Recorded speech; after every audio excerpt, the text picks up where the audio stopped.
భవిష్యత్ కార్యాచరణ కాదా? మరి 2014 నుంచి 2024 వరకు చంద్రశేఖరరావు గారు, నరేంద్ర మోడీ గారు, కిషన్ రెడ్డి గారు, కేటీఆర్ ఈ నలుగురు కలిసి హైదరాబాదు నగరంలో చేసిన అభివృద్ధి ఏదో ఒకటి చెప్పండి. వరదలు వచ్చినప్పుడు హైదరాబాదు నగరం నిండా మునిగిపోతే కేంద్రం నుంచి చిల్లి గవ్వ కూడా కిషన్ రెడ్డి గారు తీసుకురాలి కేంద్ర మంత్రిగా.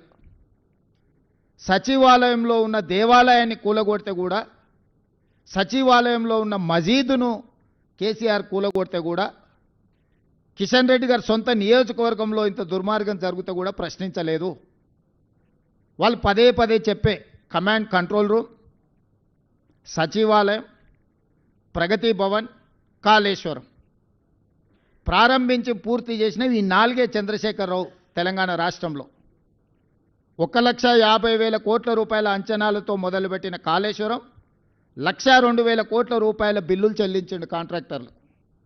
కాళేశ్వరం కట్టడం, కాళేశ్వరం కూడడం 3 సంవత్సరాలలో జరిగిపోయింది. 1,00,000 కోట్ల రూపాయలు గోదావరి పాలైపోయినాయి.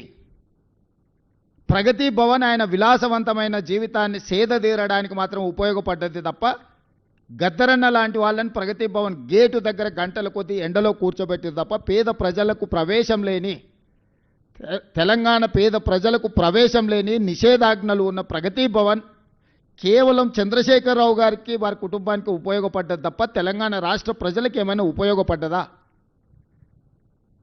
ఈరోజు మేము కట్టినమని చెప్పుకుంటున్న సచివాలయం ఉమ్మడి రాష్ట్రానికే పరిపాలనను అందించి 23 జిల్లాలను దాదాపుగా 10 కోట్ల ఉమ్మడి రాష్ట్ర ప్రజలకు పరిపాలన అందించిన వసతులున్న నిఖార్సైన ఉమ్మడి ఆంధ్రప్రదేశ్ సచివాలయాన్ని కూలగొట్టి 2,000 కోట్ల రూపాయలు ఖర్చు పెట్టి కట్టిన సచివాలయం కేవలం కొడుకు రాజకీయ భవిష్యత్తు కోసం వాస్తును సరిదిద్దడానికే కూలగొట్టి కొత్తది నిర్మించిండు.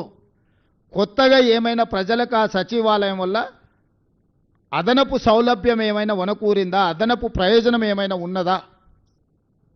ప్రభుత్వంలో సచివాలయం కట్టడం వల్ల నూతనంగా ఏమైనా ఉద్యోగాలు వచ్చినాయా? ఎవరికైనా ఉపాధి కానీ, ఎవరికైనా భవిష్యత్ ప్రణాళికలకు ఆ సచివాలయం ఏమైనా పనికొచ్చిందా? కేవలం నీ కొడుకును ముఖ్యమంత్రిని చేయాలన్న ఆలోచనతో వాస్తు సరిగ్గా లేదని ఇంకా 100 సంవత్సరాలు సేవలు అందించగలిగిన భవనాలను కూల్చేసి, ఎల్ఎన్టీ లాంటి సంస్థలు కట్టిన భవనాలను కూల్చి ఇప్పుడున్న సచివాలయం కట్టిన పేద ప్రజలకు ఆ సచివాలయం వల్ల అనాపైస ప్రయోజనం ఏమైనా వనగూరిందా? కమాండ్ కంట్రోల్ రూమ్ ద్వారా ప్రతిపక్ష నాయకుల ఇళ్ల ముందు సీసీ కెమెరాలు పెట్టి కమాండ్ కంట్రోల్ రూమ్లో కూర్చొని చూసుకోవడానికి, ప్రతిపక్షాల మీద, తనంటే గిట్టని వాళ్ళ మీద, పాత్రికేయ మిత్రుల మీద నిఘబెట్టడానికి కమాండ్ కంట్రోల్ రూమ్ కట్టినవు తప్ప, కమాండ్ కంట్రోల్ రూమ్ అంతకుముందు ఎవరినన్నా లోపలికి రానిచ్చిండ్రా? లోపల ఏముందో అదొక గండికోట రహస్యం. సద్దాం హుస్సేన్ ఆయన లాంటి వాళ్ళని 6 మందిని నకిలీలను తయారు చేసిండంట ప్రాణరక్షణ కోసం. ఎక్కడికి వెళ్ళినా వాళ్ళు ముందుగా వెళ్తే ఎవరు సద్దాం హుస్సేనో తెలియక ఎవరిని చంపాలనో ఆలోచన చేస్తారని భయంతో, కుటుంబ సభ్యులు కూడా, సొంత భార్య కూడా అత్యాయత్నం చేస్తుందనే భయంతో నకిలీ సద్దాం హుస్సేన్లను తయారు చేసి నమూనాలను పెట్టి ప్రాణభయంతోనే రక్షణ కల్పించుకున్నాడని మనం చాలా వార్తలు చదివినాం. ఇలా చంద్రశేఖరరావు గారు ప్రాణభయంతో తనను కాపాడుకోవడానికి ప్రగతి భవన్లో బుల్లెట్ ప్రూఫ్ అద్దాలు బాత్రూంలో కూడా పెట్టుకునే పరిస్థితి వచ్చింది. ప్రతి వాళ్ళ మీద నిఘబెట్టాలన్న, తొంగి చూడాలి ప్రైవేటు జీవితాలలో అని తండ్రి కొడుకుల ఆలోచనతోటి టెలిఫోన్ ట్యాపింగ్ కానీ, లేకపోతే కమాండ్ కంట్రోల్ రూమ్ కానీ కట్టినరు. రైతుల కోసం 1 కోటి ఎకరాలకు నీళ్ళు ఇస్తామని చెప్పి 1,00,000 కోట్లు ఖర్చు పెట్టిన కాళేశ్వరం కూలిపోయింది. ఈ 10 సంవత్సరాలల్లా ఈ తెలంగాణ రాష్ట్రానికి ప్రయోజనం చేకూర్చే విధంగా ఏ ప్రణాళికలైనా కేసీఆర్, నరేంద్ర మోడీ గారు, కిషన్ రెడ్డి గారు, కేటీఆర్ గారు చేసిండ్రా? పోల్చి చూడండి. 10 సంవత్సరాల మా పరిపాలనను పోల్చండి, 10 సంవత్సరాల వాళ్ళ పరిపాలనను పోల్చండి, విశ్లేషించండి. మీడియా మిత్రులు మీరు పూర్తిగా ప్రణాళికబద్ధంగా ఒక్కొక్క డిపార్ట్మెంటుని, అగ్రికల్చర్, ఇరిగేషన్, ఎడ్యుకేషన్, మున్సిపల్, ఇట్లా ఏ శాఖకు ఆ శాఖకు విడదీయండి. ఏదైనా ఒక ప్రణాళికతోని వీళ్ళు ఏమైనా వ్యూహరచన చేసిండ్రా? 16,000 కోట్ల మిగులు బడ్జెట్తో అప్పచెప్తే 8,11,000 కోట్ల రూపాయల అప్పుతోని మాకు అప్పచెప్పారు. ఏ ఒక్కరోజు కూడా భవిష్యత్ ప్రణాళికలను ఏమైనా రచించిండ్రా? హైటెక్ సిటీ పక్కన కట్టిన శిల్పారామం కూడా ఆనాడు మేము నిర్మించిందే.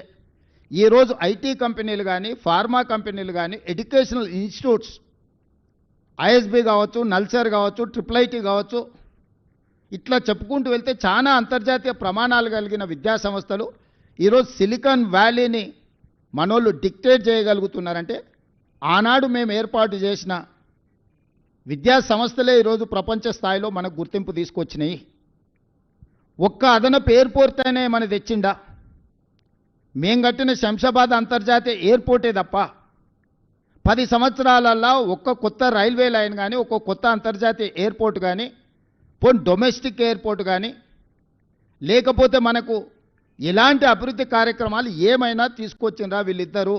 మనం ఇచ్చిన ఐటీఐఆర్ను రద్దు చేయడం తప్ప, ఏఐబిపి ప్రాజెక్టుల కింద మనం ఇచ్చిన ప్రాజెక్టులను రద్దు చేయడం తప్ప, సాగునీటి ప్రాజెక్టుల మీద 6,000 కోట్ల రూపాయలు బ్యాంకుల ఎఫ్డీతోని జిహెచ్ఎంసీని అప్పచెప్తే ఈరోజు 10,000 కోట్ల రూపాయలు అప్పు ఉంది జిహెచ్ఎంసీ మీద.